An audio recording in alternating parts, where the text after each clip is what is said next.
and I am seeing us on the screen.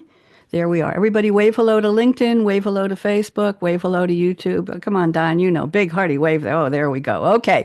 All right, Jordan, count us down, I'm ready. please. Okay, go 10, ahead. 10, 9, 9, 8, 8. Everybody with me. 7, 7, 6, 6. It's New Year's Six, all over again. 5, 5, five, 4, 4, four, 3, 3, three, 2, 2, two, 1. 1. Here we one. go. Magic.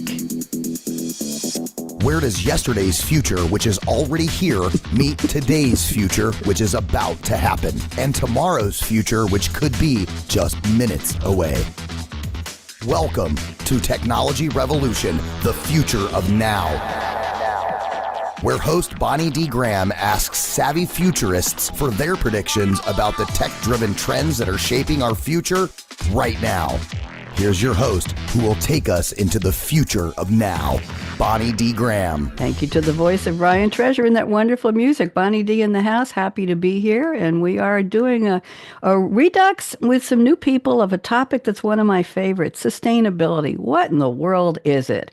Are you sustaining your own personal growth? Are you sustaining your garden? Are you sustaining your property? What are we sustaining? We're going to get into the future of sustainability again with some very bright minds here. And we're going to talk, of course, that's my theme for the past 2 years, about how AI intersects, interacts, impacts what we're talking about today. So I have a very special welcome for my guests. And guests, again, I want you to wave hello. We are live on LinkedIn and Facebook and YouTube, and we want everybody to know we're alive and well.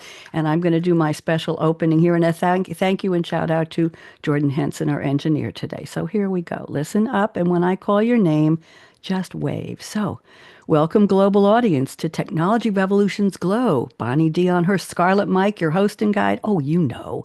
Today we dive into a topic profound, sustainability, where AI helps growth abound.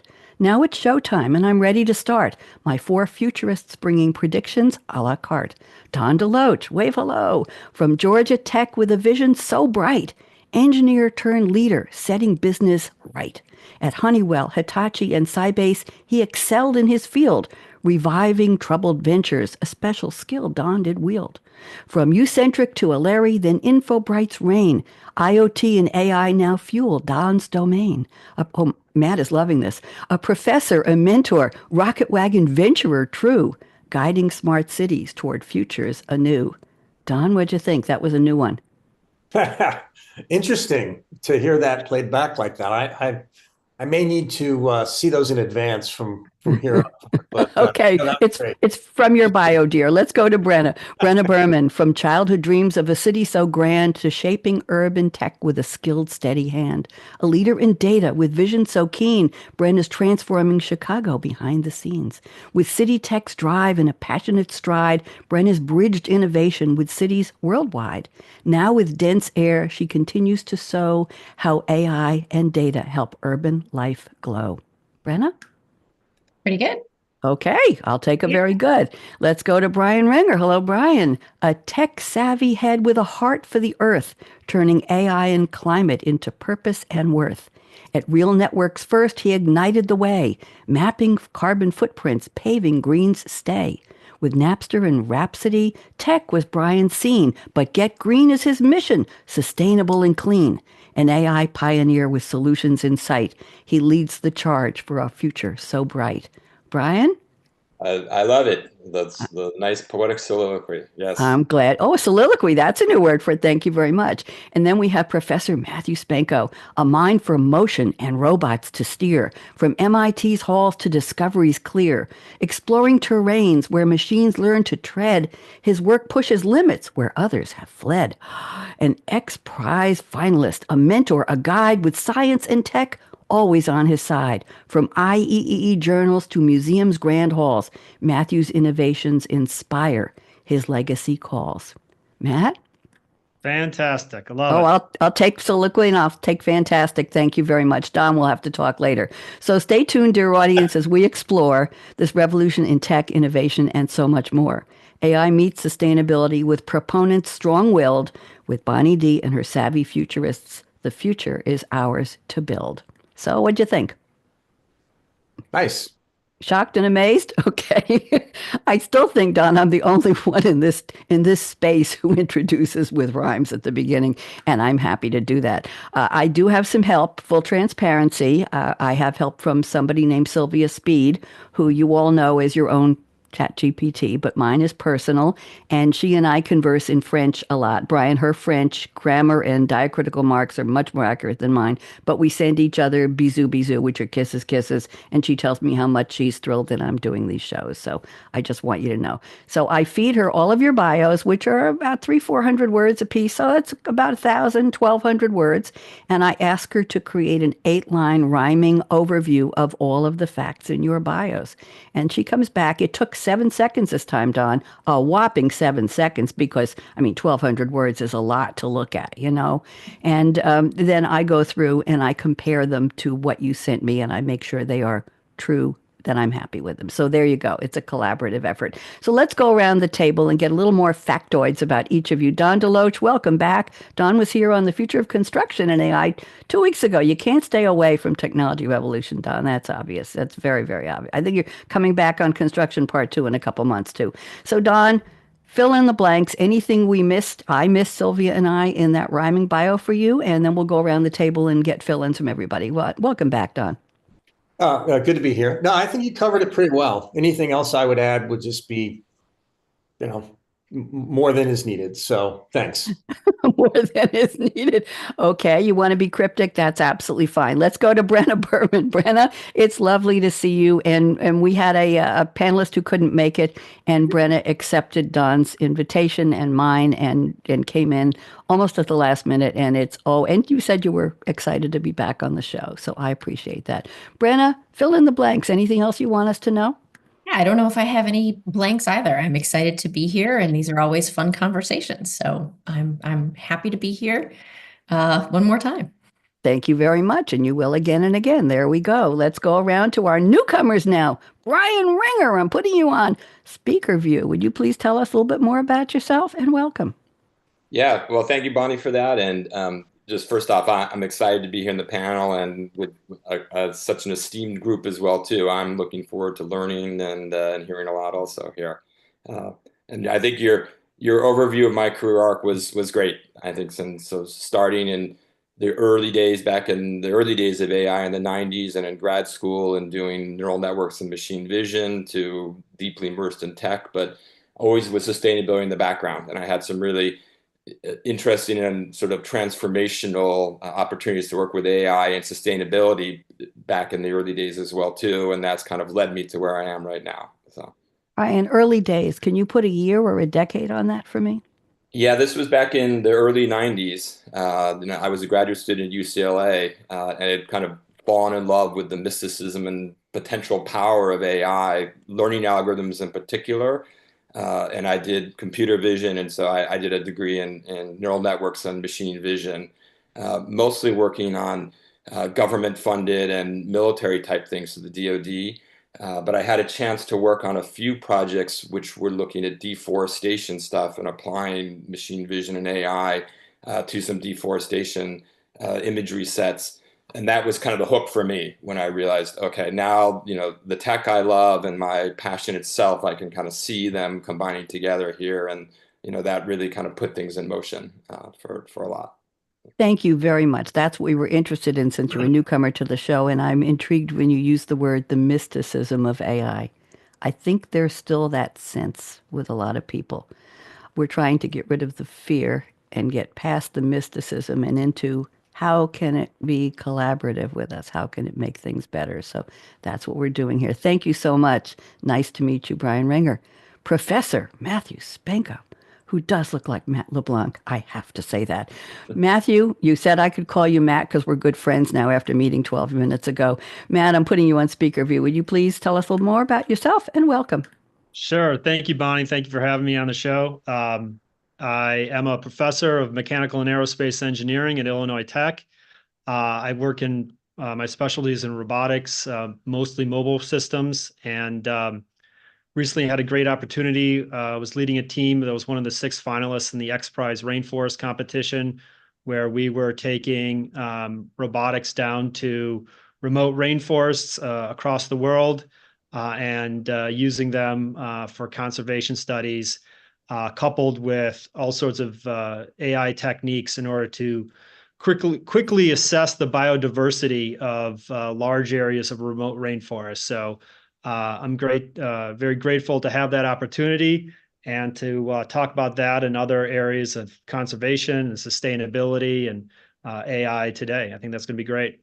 Thank you. Great to have that POV. Don, thank you for inviting Matt and, well, of course, Brenna, Matt, and Brian to round out the panel because we're looking for different approaches to this topic. I've already invited Matt to come and bring a team of robotics, right, Matt? Yeah. A team of robotics people and AI, and I'll extend the invitation to you, Brian. If you have a topic you would like for a future show, bring a whole panel like Don did for us today, and we'll talk about it. So let's get into the opening quotes. I have your quotes ready, and I've done a little bit of my favorite trivia lookup, and I'm going to read the quote. Don, you're first, and spend about 2 minutes telling us what it has to do with the topic today. So Don sent the following quote. It's from Charlie Geller, played by John Magaro. The movie, The Big Short, 2015 biographical comedy drama. It was based on the 2010 book, The Big Short, Inside the Doomsday Machine by Michael Lewis about the 2008 financial crisis. We'll stop right there. And some of the guest appearances, there were cameos by Margot Robbie, the past late Anthony Bourdain, singer-songwriter Selena Gomez, economist Richard Thaler. They broke the fourth wall to basically talk and explain financial concepts, and Ryan Gosling was the narrator who spoke directly to the audience. Here's the quote. People hate to think about bad things happening, so they always underestimate their likelihood. Oh, Don, talk to me. Go ahead. No politics. Go. Yeah, no politics. I mean, the quote kind of speaks for itself in the context of, I think it is true that people don't like to think about bad things happening and they underestimate their likelihood. The reason that relates to what we're talking about in my mind today is that I think a lot of people don't really want to embrace issues like climate change and sustainability. And one of the things about AI is it's incredibly powerful at crawling through mountains of data and connecting dots that people otherwise might not see. And I think that there's value, I think there's huge value in being objective about what we're doing, whether we're talking about climate change or whether I'm talking to a startup about their path to market. Everybody wants to see what they want to see, but you always benefit by doing a reality check and being objective. And I think AI enhances the capability of doing that. Thank you very much. I think you were talking about pattern recognition. You said seeing the dots from a different perspective, and that's one of the things it's very, very good at. Look at how AI helped me with your opening bios, connecting the dots. There you go. Thank you, Don. Appreciate the quote. Brenna Berman, we're up to yours. You picked a quote from a song called And It Stoned Me by Van Morrison. People are going to think this is a different kind of show. It was on his Moondance album from 1970, first track on the third album. It was interesting experience. He was 12 years old. He was fishing in his native Ireland in a town, near a town called Ballystockart with his friends, and they saw an old man sitting inside of an old house, and they said, hey, could we have some water? And he gave them water he had gathered from a nearby stream. As Morrison drank, he slipped into a mystical experience. Who said mysticism a minute ago? He said, time stood still. For 5 minutes, everything was really quiet, and I was in this other dimension. That's what the song is about. So here's the quote. And the water was icy cold. Oh, Brenna, what are we going to do with this one? Go ahead. I didn't expect this from you, and I'm happy. Go ahead. Well, no, I've always been a huge Van Morrison fan, so that made it an easy quote to use. But I picked it because I think it speaks to the impact that nature has on man. And there's a number of examples of this, right? Like, Thoreau and the time he spent on Walden Pond, which I grew up not far from. And so there's long been, or since the dawn of time, when man has started creating, right, an inspiration and transformation of man's abilities because of nature. And I think that which is captured, I think, by the song. The flip side of that, though, I think, is our ever increasing responsibility to protect that relationship and the natural resources that feed into it, and traditional sustainability solutions and now enhanced AI sustainability solutions give us I think a more proactive and stronger way to be that steward of the natural resources that have been such a critical part of sort of man's, journey beyond basics for such a long time. Thank you very much. I will have to go listen to that song. It sounds mystical. Okay, you don't want to sing it for us, do you, Brenna? Not at all, and you don't want me to. Okay, well, my drums are in the other room, so even if I knew it, I couldn't drum it right here, and I left the sticks there too. Let's go on. Brian Ringer has sent us a quote from the song by the Interrupters on their debut album 2014, 11 years ago, Take Back the Power. This is an American ska punk band formed in 2011 in LA, and the lead vocalist is, let me see, lead vocalist, I think we have, who do we got here? Aimee Interrupter, drummer Jesse Bavona, bassist Justin Bavona, and guitarist, well, sounds like a family group, Kevin. Their self-titled album was released on Hellcat Epitaph Records. They toured the U.S. and Canada. The song was featured in a commercial by the Canadian sports channel TSN for the IIHF World Junior Championship Ice Hockey Tournament in Sweden in 2003 and 2004. So here's the quote.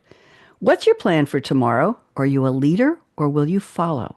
Are you a fighter or will you cower? It's our time to take back the power." I love the rhyme, Brian. Go ahead. What does this have to do with our topic?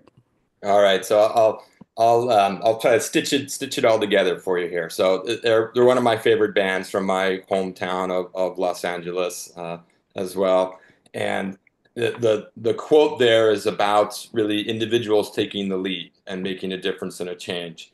I had to go with a music quote. I worked in the music industry for a long time, as you mentioned, with streaming music, with Rhapsody and with Napster.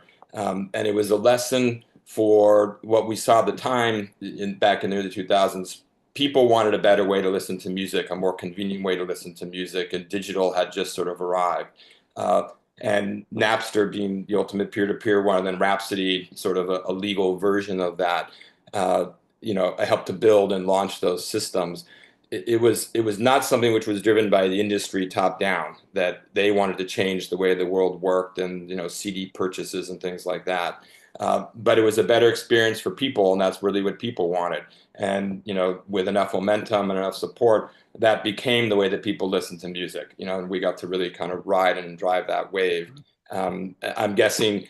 If I were to ask everyone on this panel, when's the last time you bought a CD and listened to a CD? Has anybody in the last year done it?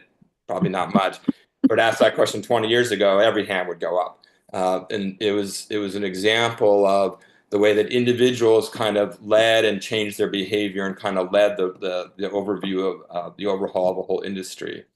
And I look at it in the climate space now too as well, where you see these huge numbers of people who want to do the right thing. They understand what's happening with the climate and with climate change, and want to make an impact and make a difference. And waiting for that to happen, kind of top down, the industry to make a difference, governments to lead. We've been trying that. It's not working at the pace that it needs to work at. And so I believe strongly in the individuals taking the lead. The company I founded now, called Get Green, is all about driving individual action on climate change. And so that to me that's kind of our mantra. Hey, how do people lead what needs to happen on climate and the change here? And you remember the quote from the original Wizard of Oz? "You had the power all along, my dear." There you go. They ought to tie that in there. There you go. We'll do that. For our green emerald, thing as well too. Very interesting. And I have to make a comment. You mentioned on CDs, who had bought a CD. I'd say 10 years ago, I would buy CDs at garage sales when I was still living on Long Island, because you'd go to somebody's garage sale, yard sale, and you would see a table with boxes of CDs they didn't want, sometimes 100 of them, and they'd want $1, $2, $3, and I'd usually stock up on things I thought I wanted. I wasn't sure, or did I know the band? Was it something I didn't buy at the time? So that's how, and today, I don't even know where the garage sales are. Anyway, thank you very much, Matt.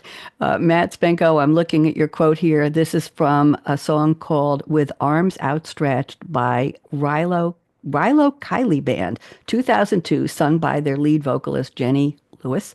On their second studio album, The Execution of All Things, Rilo Kiley was an American indie pop band based in LA, also like the other one, founded in 1998 with Jenny Lewis, Blake Sennett, Pierre de Reeder, and Dave Rock.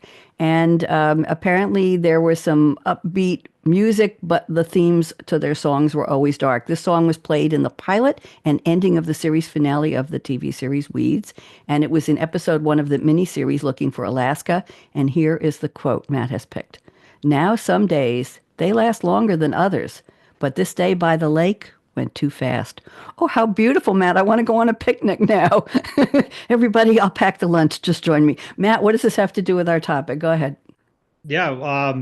So I think that that quote to me paints a very vivid picture as well.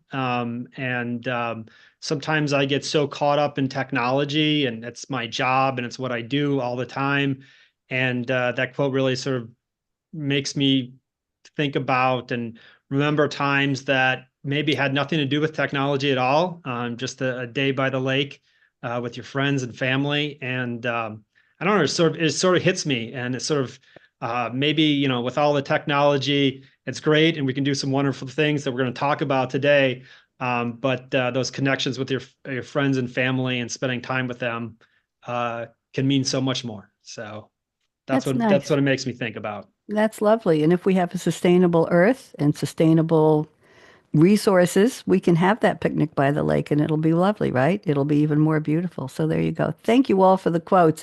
Don, I have teed up your prediction number 4 to open. Are you okay with that, Don? Yes or no? Sure. Real fast. Good. Okay, let's start with this. Just to remind the panel, I'm going to pick a prediction for each of you, and you all graciously sent me 4 each. And I will pick one and put it into a private chat to you on Zoom. I will read the prediction. You don't have to go find it. And then I'll ask you to unpack it, take a couple minutes. And then if anybody else wants to comment on it, raise one of your nice fingers, and I will see you just wiggle the finger at me. Brenna knows how this goes. She will tell anybody else who needs instructions. And then comment to keep it to about a minute to 2, and then I will have one for Brenna coming up, and then one for Brian, and let's see how much time we have. So, Don, here's prediction number 4. AI will pave the way for more agility and sustainability in land use for agriculture, allowing for micro crop planting and managing crop rotation and treatment across all phases. Don, let's go with this. Go ahead. Yeah, so this is a concept that I first began conversations with my friend and who Brenna knows well too, Chris Resendez, who was doing some analysis in terms of agriculture, and it was really primarily centered around the use of IoT in agricultural environments and understanding the state of the environment. But when you start to introduce the combination of IoT and AI from a holistic standpoint, it gives you the ability to take so many different variables, whether it's, you know, the state of the soil, the characteristics of the crop you're planting, and map those to everything from the cost of operating to the desired outcomes. And that would include things like the effects of climate change in certain areas. So like if you look at the crops being grown in Canada, the effects of climate change have shifted to where now in some of the northern areas of Canada, they're growing crops they couldn't grow before. So yay. But now they're having to introduce pesticides because they never had to before because of the climate. And so there's all this variability that I would say the combination of IoT and the ability to measure the state of things on a much broader, much more effective way, and AI that then gives you the ability to ingest all of this data and do analysis that was previously very, very difficult to do is now made very easy.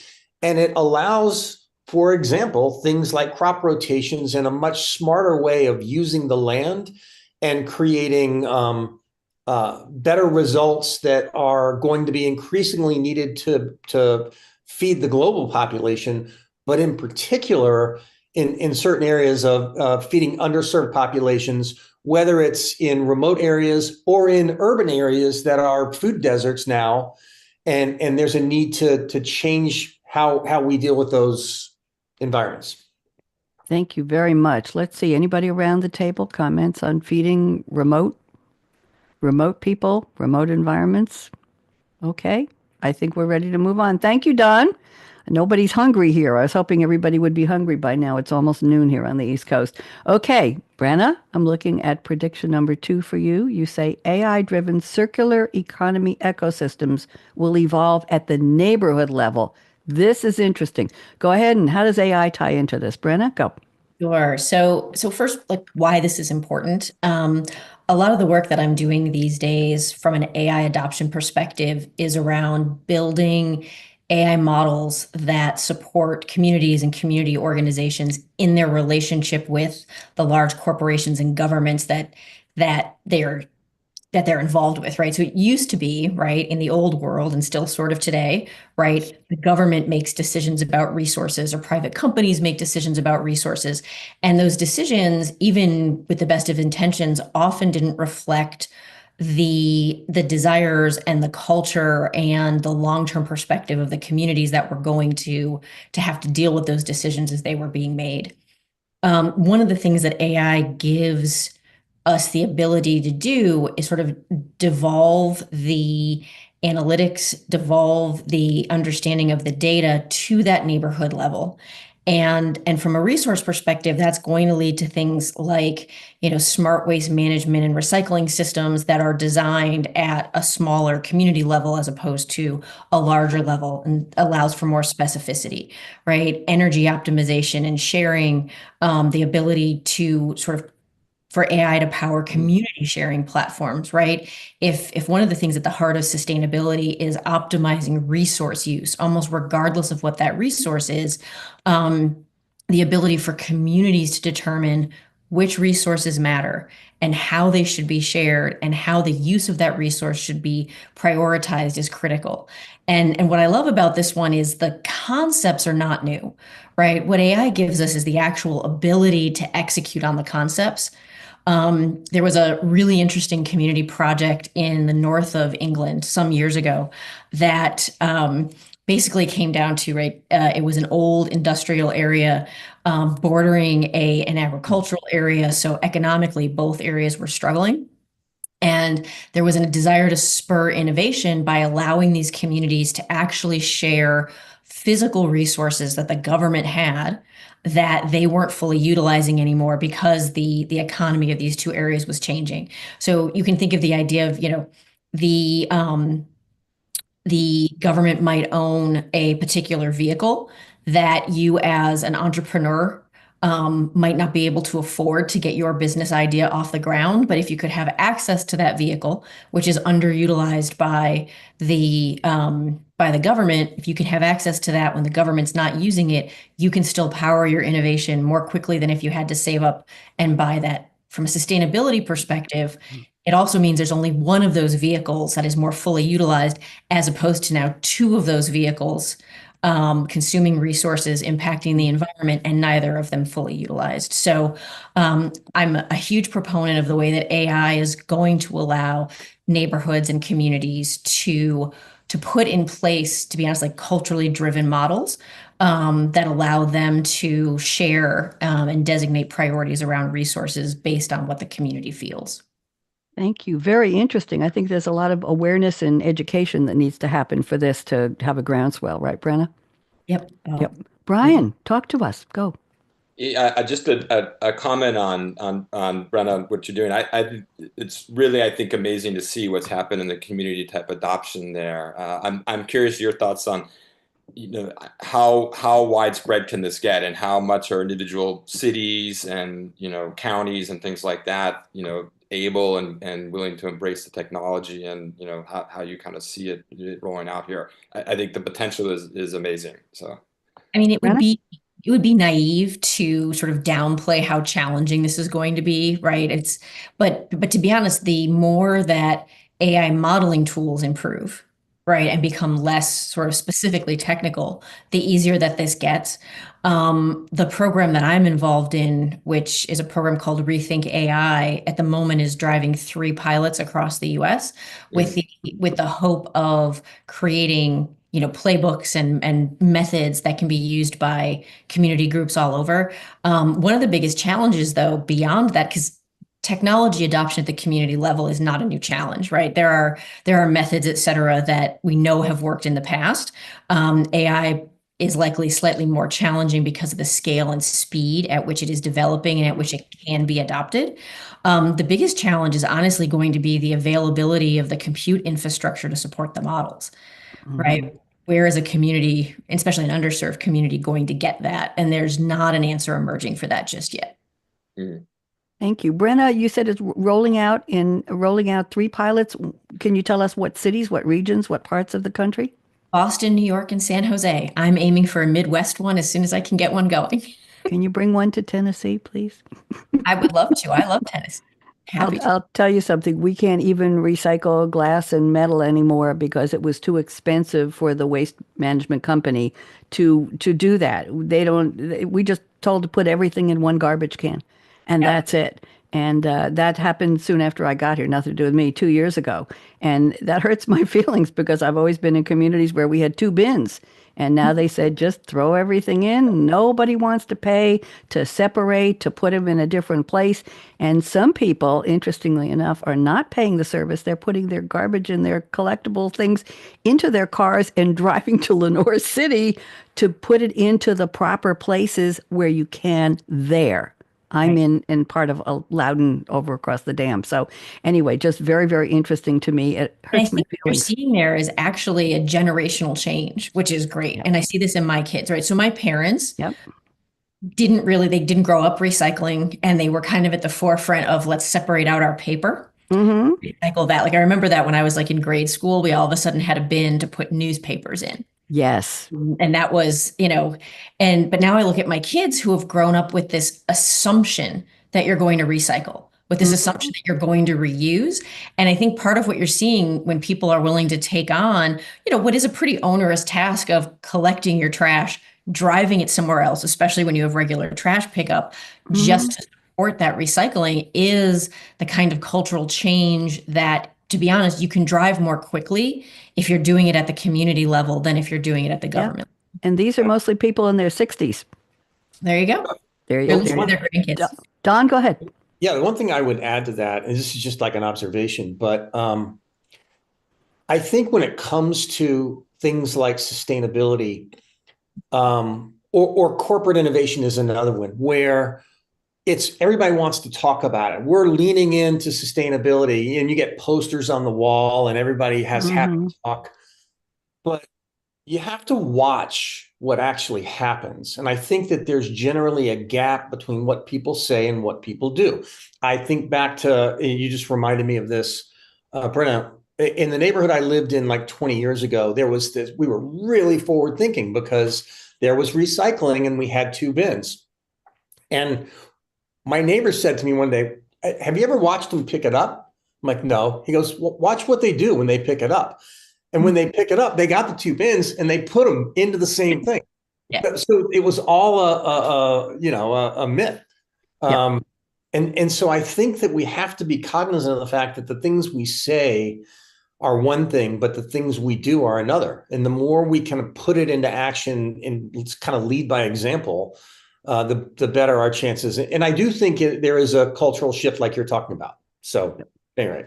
I had read that, Don, a couple of years ago, that even with superintendents in buildings and co-ops in New York, watch where they put the 2 different bins, watch who picks it up and where does it go. Matt, join us. Go.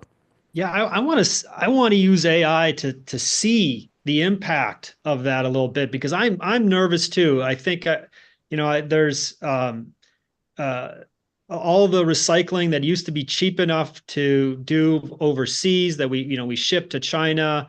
And China basically said a couple of years ago, we don't want it anymore. And I'm really curious to see if my recycling efforts here in the city of Chicago are worth anything, because I want them to be, but I also don't want to do the extra work if they're not. And I'd love to see AI, and I think it has the potential to give us a little bit more information. I mean, one of the things of AI we talked about earlier is that it can create efficiencies places, and it could also just give us so much more clarity on large pieces of information. So, I'd love for my city, the city of Chicago, to really let me know if this is worth it or not to do all this work. So Matt, you can actually see if it's worth it because all of the data for the recycling program, like how many pounds have been or tons have been collected, what the city's been paid for each of those tons versus in certain economies had to pay, all in the city's open data portal. There you go. Brian, join us. Brian has a comment. Go. Yeah, just a comment, and it's just as Brenna had mentioned, there is some of the data there. I think at the larger levels, we work with a lot of universities now. We'll do versions of our app with the schools. It's interesting. A lot of the problems with the recycling that you mentioned and what Don mentioned is you get contamination of the recycling work streams, and then just the overhead to pull it all out becomes too much. So then the cost perspective doesn't make it worth it. I've seen a bunch of AI applications now where they're helping to do that automatic sorting, and you're kind of pulling the materials out, reduce that contamination in the waste stream to actually make it so it's economically viable again, to do it.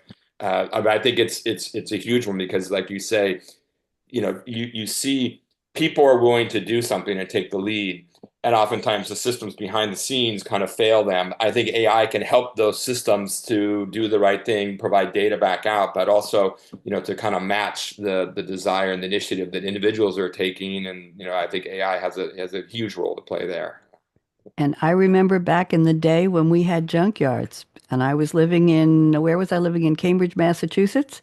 And my husband, who has passed away since, but he was my husband at the time, was an architecture student at Harvard Architecture. And he would go to this junkyard on the weekends. We rebuilt a house that was already 95 years old. We did it quietly, no paperwork, but we just did it with our door closed. And he was just trying out all these experiments he was doing in his classes. And he bought bar stools, the kind you'd find at the old-fashioned diner, the blue and the orange ones, and built a platform in our kitchen where we had bar stools at a counter that overlooked the sink. And he brought a hydraulic for the back door, which was on a hydraulic thing, so it opened and then it closed a certain way. He brought lights to put in over the bathtub in the bathroom, lighting that was panels of lighting. He brought an old-fashioned water closet tank. So our toilet didn't have a tank on the floor. It was at the ceiling with a chain. And we installed all of this stuff in this beautiful little house, but it was all from the junkyard. And he would go out on Saturday with the car and he'd come back with all these treasures. And I never knew what he was going to get. Today, I'll just say, we have eBay. I'll leave that one alone. Okay, let's move on. Thank you for the good conversation. Appreciated that. Brian Ringer, we're going to go to prediction number 4 for you. Brian says 2025, and we're already almost a quarter of the way through it. We'll see a major jump in AI driving climate change and sustainability solutions from intelligent, large-scale data instrumentation and analysis to AI-based, this is where I want you to go, AI-based personal sustainability agents and assistants. Let's focus on that personal part. Brian, go. Yeah, so this is an area near and dear, and we've talked a little bit about AI doing a lot of analysis of data, and I talked about looking at multispectral band data for deforestation stuff. That's sort of how I got into AI and sustainability overall. And Don, you talked about some of the observation and data collection type things. I'm now personally excited about using AI and AI agents to really help influence individual behavior and allow individuals to drive and lead the way. That's what the company, the Get Green, that I lead now really focuses on. We do solutions in a mobile app for cities and communities, all the way down to universities type thing, to help people go through behavior change, and for those who are not recycling to start recycling, for those who are not composting to become aware of the composting programs that are there, to do things like energy conservation in the home. And an AI agent we've been working on is to help people navigate the process of doing something simple like, I want to install a heat pump in my house because I know it's a more energy efficient way and a way to move off of fossil fuels. Also, it can be very complicated for people to do that. There's a ton of different installers. There's all kinds of different incentive programs. There's a whole process to go through. And having an AI agent, for example, for that one that can kind of walk you through, what are you trying to do? Okay, here are the things which are available. Here are the city programs. Here are the incentives which are there. Would you like me to recommend? Would you like me to contact a particular installer? That's, I think, an example of an AI agent that can help individuals to drive and on their kind of their individual journey on sustainability. Um, and as well, I think things like recommendations of things to do. Hey, you're doing a couple things. Here are other things that you can go do. Something we try to do as well on the app. And really going after what are the individual problems that people are trying to navigate and get around, and how can AI, which is great at taking complex stuff and a lot of data that can be hard to sort through and distilling it down to simple, actionable type things. AI is fantastic at that type of thing. And putting that in the hands of individual users, and they can get through and they can do the things that they want to do. And we've all talked about people have a desire to do these type of things, to recycle better, to compost better, to save energy in their home, to move off of fossil fuels, to upcycle materials, as you were saying, Bonnie, into new type things. The desire is there, and how do you actuate that desire and make, use AI to remove those those roadblocks to make it happen. Thank you. Very interesting. Comments from anybody? Brenna? Nope. Okay. Don, you good? Yep. Matt? See, I'm it was good. so complete, Brian. You just left them absolutely flabbergasted. Thank you very much. I appreciate that. Let me move on to Matt Spenko, and we have plenty of time for this. I've chosen prediction number one from Matt. This is an interesting one. I never expected this, and I like where you're going with this. So Matt says, AI will make the production of goods so inexpensive and abundant that consumption will lose its status as a symbol of wealth, shifting societal values toward craftsmanship, longevity, and our magic word today, sustainability. Oh, Matt, where are we going with this? Very interesting, provocative, I will say. Go ahead. Yeah, maybe it's more of a hope. That's a hopeful prediction. Yeah. But I think that we've already talked about, some of the broad benefits of AI. One of those is efficiencies. And, we have so much consumption going on right now. And it's just the way the world is. It's the way it is a status of wealth as well in our society. I think many people would at least agree on that. But I think it's getting to the point where AI will help make things so cheap and so inexpensive that it will get to the point where, that status symbol of owning all these things may degrade, and we're really left with, if you need things, you're getting something that's done with craftsmanship, with care, with, a bit of flair from an expert, and that's maybe a more symbol of wealth. And I think along with those comes with these ideas of things that are extremely well built and meant to last, and that obviously comes with sustainability as well, something that is really robust and will last a long time. So maybe it's a hope that we have less things in this world, but the things that we do have are higher quality. We'll see. I like that. Any comments from anybody? Did that hurt anybody's feelings or excite anybody? Go ahead, Brian first. Then I'm gonna ask Brenna to say something. Go ahead, Brian. Yeah, I saw that prediction. I think Matt, that you had made. I thought it was really interesting. I hadn't looked at that perspective, and it's like I had to go have kind of a little think on it. I think there's something there. I mean, I think we see some of the downsides of some of the cheap goods and availability, in fast fashion, for example, that can kind of drive consumption. But I think at the same time, like you say, a lot of times I think people settle for those kind of cheap disposable type things is because they're not aware of and that hey, there can be something which is really done at a higher level with more craftsmanship as well, and the role of AI to help in that discovery process as well, so people kind of understand, hey, what could be there, and I could have something, not just a cheap plastic chair for whatever, but I could have something which is going to endure and last and love. I think it's an amazing potential, and love to see it come to pass, as you say, and have things direct in that effort. And it gave me at least 100 different ideas. Hey, things we should be doing as well on our app to direct people to more, well-made craftsmanship type products that we know are going to last and endure, and they're out there, but people don't always know about them. Mm-hmm. So Thank you. super, Brenna, super interesting. thoughts? Thank you, Brian. No, I share Matt's hope that that's the direction that things go in. And what I was trying to think through is what that path might be. And what immediately came to mind was the Hermes Birkin bag, which Bonnie, you and I might be the only two on here that know it, but Yes. I'm assuming the guys don't know, but it's probably the most iconic like leather purse in the world. And expensive too. Yeah, I mean, they can be Tens of $40,000 thousands of dollars. Yeah. used. They're still like, 12, Yep. 20 grand. And there is no confusing. I mean, I've seen a couple of there is no confusing a real one for something that would come under like the fast fashion kind of heading. But I'm wondering if AI wouldn't make it possible to bring, and maybe this is what you're saying, Matt, right? Bring down the cost of that so that other people can access, this, incredibly status driven, and incredibly well-crafted bag, right? That is actually its history, right? It was made by saddle makers, blah, blah, blah. But then I wonder, right? So then it loses its status. Yeah.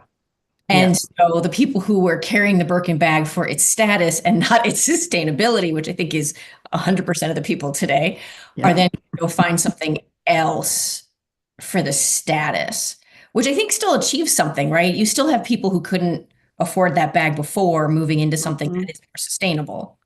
I was just trying to think it through. I don't have an answer. It's just Brenna, early Oh. in my days on radio, when I was interviewing authors long ago, far away on WGBB, AM 1240 on Long Island, the oldest AM station there, terrestrial radio, I interviewed the author of a book called Bringing Home the Birkin.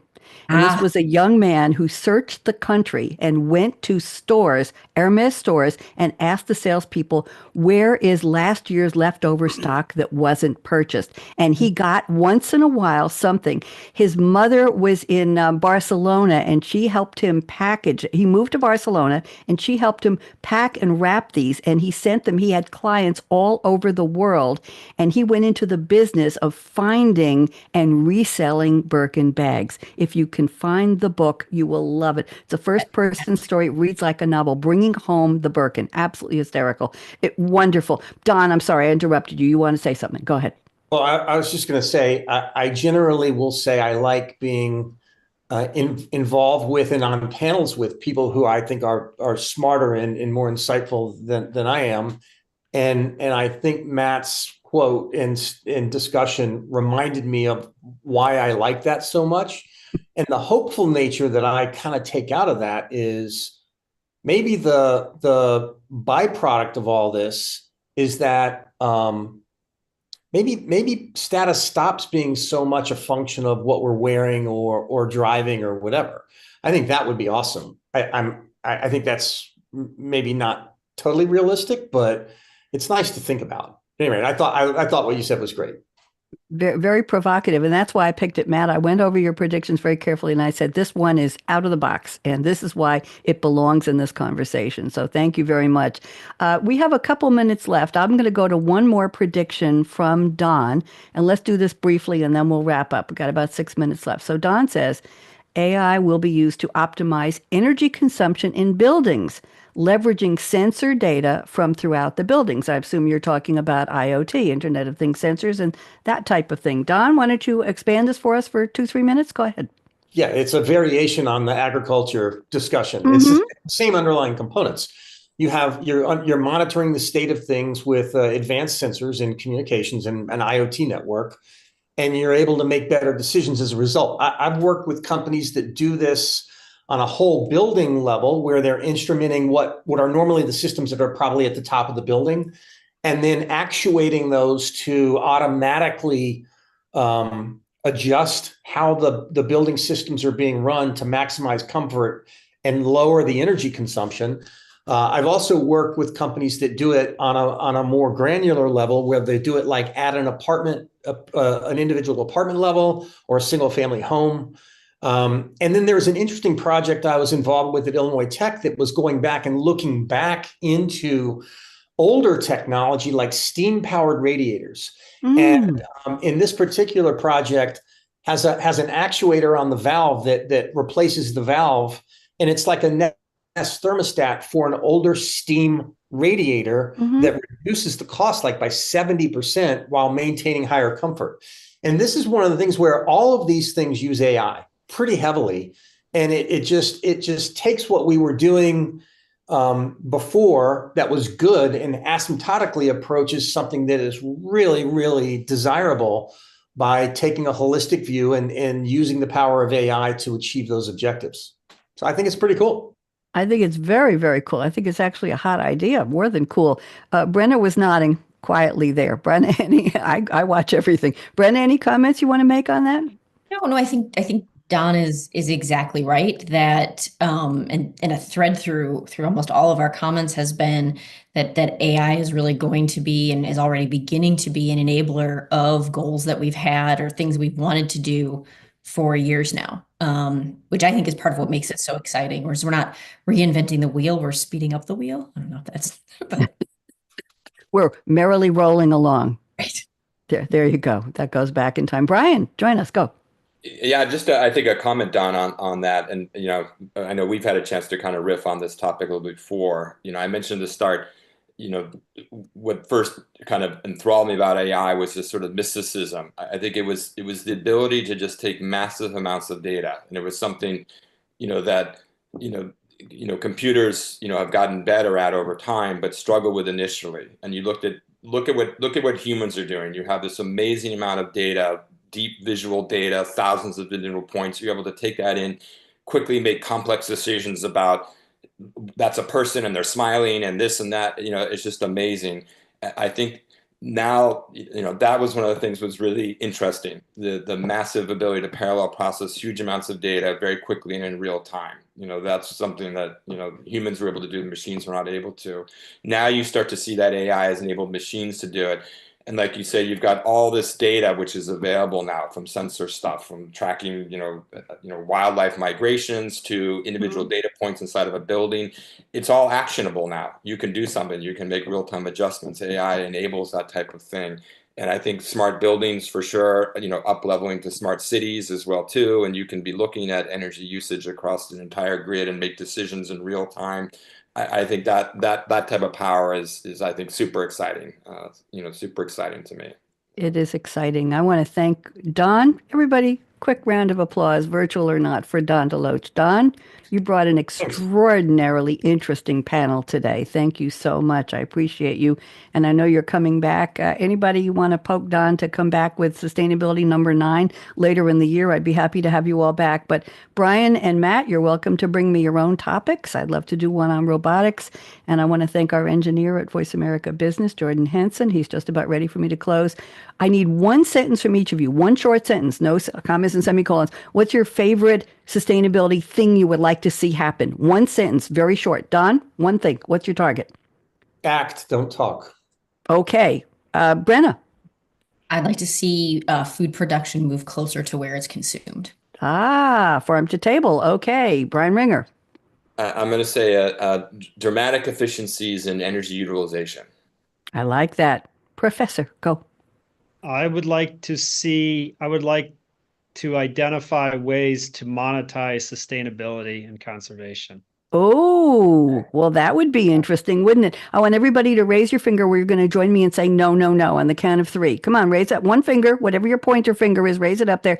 People say the future is already here, and on the count of 3, you're going to join me. Our answer is 1, 2, 3, no, no, no. 1, 2, 3, no, no. That's a little weak. You could do better. That's because that was the future when I started that sentence 3 breaths ago, and the real future hasn't happened yet, but we're all going to make it a better one. So thank you all. Don't go away. We'll talk afterwards. And let me get the music going here. And let's get our outro. I got to do all this stuff here. And let me raise the volume. And we are ready to go out. Are you tired of hearing the future is already here? See? We are too. That may have been yesterday's future, but today's future hasn't happened yet. Take a deep breath, tune out the hype, the noise, and turn up the volume. Savvy, art of the possible technology visionaries talking about how today's innovations right now are shaping every aspect of our real future. We just we'll laser focus our spotlight on buzzworthy tech, like artificial intelligence, machine learning, Internet of Things, augmented reality, and lots more. Clear your calendar and open your mind for Technology Revolution, the future of now, with the most upbeat host on global radio, Bonnie D. Graham. Listen anywhere, anytime, on any device. That promo was made approximately 7 years ago, and I still like it, especially when it says I'm upbeat. Let's wave goodbye. Jordan is going to take us out on the business channel and wave goodbye to all of my streaming channels. And thank you all we had a lot of viewers today. Whoever's still on YouTube,